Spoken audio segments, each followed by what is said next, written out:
일적인 면, 네. 일적인 면이랑 또 인간관계 면에서 여러 다방면으로 다 소갈이했던 게 많을 거예요. 그렇죠. 제가 어떻게 콕 집어서 말을 할 수는 없지만 그렇죠. 이게 안녕하세요, 선생님. 안녕하세요, 서울땅입니다. 반갑습니다, 선생님. 네, 안녕하세요. 네, 선생님 오늘은 우리 소띠분들의 하반기 운세 이야기해 보려고 제가 이렇게 가져와 봤습니다. 네. 소띠분들 하반기 운세 오늘 한번 자세하게 알아볼 건데 이분들 하반기 운세 자세히 알아보기 앞서서 지금까지 그리고 개묘년 상반기까지는 어떻게 지내오셨던 분들이 많은지 한번 말씀 부탁드릴게요.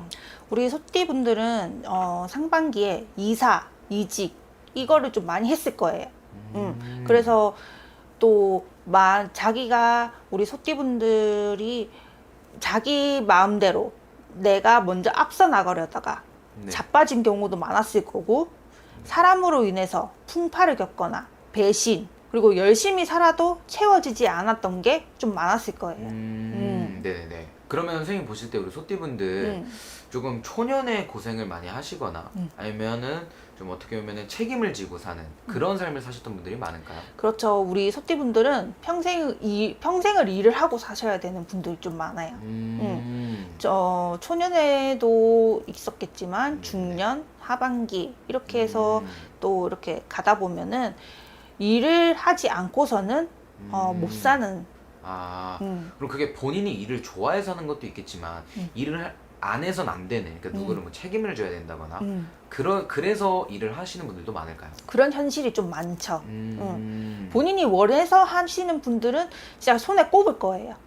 그 정도요. 나머지 분들은 정말 뭐 책임을 져야 되거나 정말 가장 역할을 하시면서 하시거나 그런 분들도 있겠지만, 일이 만약에 내가 사업을 하는 사람이라면 일이 끊임없이 그냥 들어와요. 그러면 어떻게 보면 좋은 건가요? 좋은 점도 있고 안 좋은 점도 있고, 어떻게 보면 타고난 일복은 있으신 소띠분들인 거네요. 일복은 있지만 거기에 따른 금전복이 있다. 그거는 비례한지 안 비례하는지는 그것도 이게 사람마다 또 틀려요. 비례하시는 분들도 있고 비례하지 않으신 분들도 있고. 아니 열심히 일하는데 그거에 따른 보상이 없으면 너무 그거는 속상한 일인 것 같은데. 네, 속상한 일이지만 그게 또 소띠분들의 특징이에요.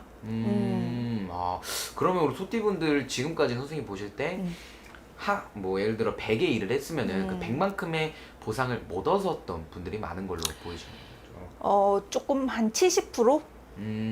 거의 대다수 분들이. 알겠습니다. 네. 그러면 소띠분들의 인간관계 쪽은 선생님 또 어떻게 보이세요? 사람으로 배신을 겪은 사람들이 좀 많죠. 좀 배신이요. 중년으로 들어서면서부터 네네네. 이렇게 배신을 당하신 분들이 조금 많아요. 자기가 일고 왔던 거를 옆에서 보고 이렇게 싹 훔쳐간다든지. 주변 사람들이요? 금전뿐만 아니고 일적인 면으로서 프로젝트 같은 것도 내가 쎄 빠지게 일을 했는데 그거를 옆에서 누군가 훔쳐간다든지. 이런 경우도 없지 않아 있었을 거예요. 진짜요? 그럼 좋게 말해서 어떻게 보면은 뒤통수 맞는다. 그렇죠. 그러면 진짜 돈뿐만 아니라 사람도 잃는 거고, 그렇죠. 직장도 잃을 수도 있고, 일자리 잃을 수도 있고 그런 거네요. 네. 알겠습니다. 그러면은 소띠분들 지금까지 개묘년 상반기까지는 그런 게 이어지면서 정말 고생도 많이 하시고 풍파도 많으셨을 것 같아요. 그래도 올해 하반기에는 그런 부분이 조금 호전이 되는 걸로 보이시나요? 네. 우리 하반기에는 우리 소띠분들이 소갈이 하던 것들이 조금 풀려나간다 라고 보여주면 돼요. 네. 소갈이 했던 게 풀려나간다. 네. 그러면은 지금까지 좀 속색했던 일들이 해결이 된다 이렇게 보면 되겠네요. 그렇죠. 그러면은 소갈이 했던 부분이라고 한다면 어떤 부분이 있어요? 뭐 여러 가지 면이 있죠. 금전, 네네. 뭐 배신으로 해서 돈을 잃었다는 금전, 이렇게 해서 금전, 네. 또 아니면 직장. 내가 직장을 퇴사를 했지만 네네네. 아직 직장을 못 구하신 분들이 직장을 구한다든지. 일은 들어오지만 직장을 구하는 거는 이 소띠분들의 일적인 면, 일적인 면이랑 또 인간관계 면에서 여러 다방면으로 다 소갈이했던 게 많을 거예요. 그렇죠. 제가 어떻게 콕 집어서 말을 할 수는 없지만 그렇죠. 이게 이렇게 직접적으로 점사를 보는 게 아니라서. 맞습니다. 그러면은 어떻게 보면은 지금까지 가장 소갈했던 큰 두 가지가 금전하고 인간관계 쪽이라고 한다면 네. 그런 부분에서 그래도 호전이 조금 되는 걸로 보이시는 거죠. 네. 그것만 해도 정말 큰 위안일 것 같아요. 네. 소띠분들한테. 그럼 소띠분들 올해는 뭐 금전, 인간관계뿐만 아니라 좀 재물이라든지 이런 거를 좀 축적을 할 수도 있는 하반기가 될까요? 네. 문서 이런 쪽으로 그리 좋지는 않았었는데 네네네. 그런 쪽으로도 조금 풀린다. 알겠습니다. 네. 문서라는 게 집 문서뿐만 아니고 네. 결혼 문서, 그렇죠. 뭐 승진 회사 문서가 문서, 될 수도 승진 있고. 문서, 네네네. 차 문서 이런 다양한 문서들이 있기 때문에 네네네. 꼭 집 문서만으로 해결된다 이거는 아니라고 말씀드리고 싶어요. 네. 알겠습니다. 네. 그러면 우리 소띠분들도 여러 가지 나이대 분들이 있으시잖아요. 네. 그 중에서 선생님 보실 때 유독 운기가 좋고 정말 대박의 가능성이 있는 나이가 있다면은 하나만 뽑아주실 수 있으실까요? 97년생, 27살. 네, 정축생. 네네네. 이분들은 다른 곳으로 이직을 해도 내 성과, 나의 노력 이거를 다 알아줄 수 있는 그런 하반기가 될 거예요. 네네.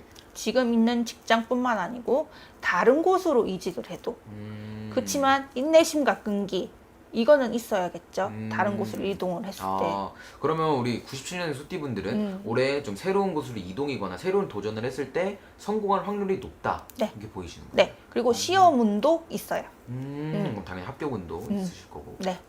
좋네요, 선생님. 그러면 올해 우리 97년 소띠분들은 새로운 거에 정말 시도를 과감하게 해보거나 좀 막혔던 지금까지 좀 전전긍긍했던 일에 한번 다시 도전을 해봐도 좋은 그런 해운년이겠네요. 아니면 자기가 뭐 생각하고 있었던 거 그거를 갖다가 이제 움직여야 되나 말아야 되나 생각하고 있었을 경우가 있잖아요. 네네네. 그러면은 이번 하반기에는 움직여서 해보는 것도 좋다라고 말씀드리고 싶어요. 알겠습니다, 선생님.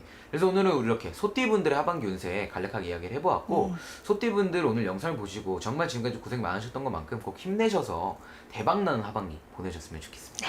오늘 말씀해 주셔서 감사드리고 다음 영상에서도 좋은 말씀, 좋은 정보 많이 부탁드릴게요. 네. 감사합니다. 감사합니다.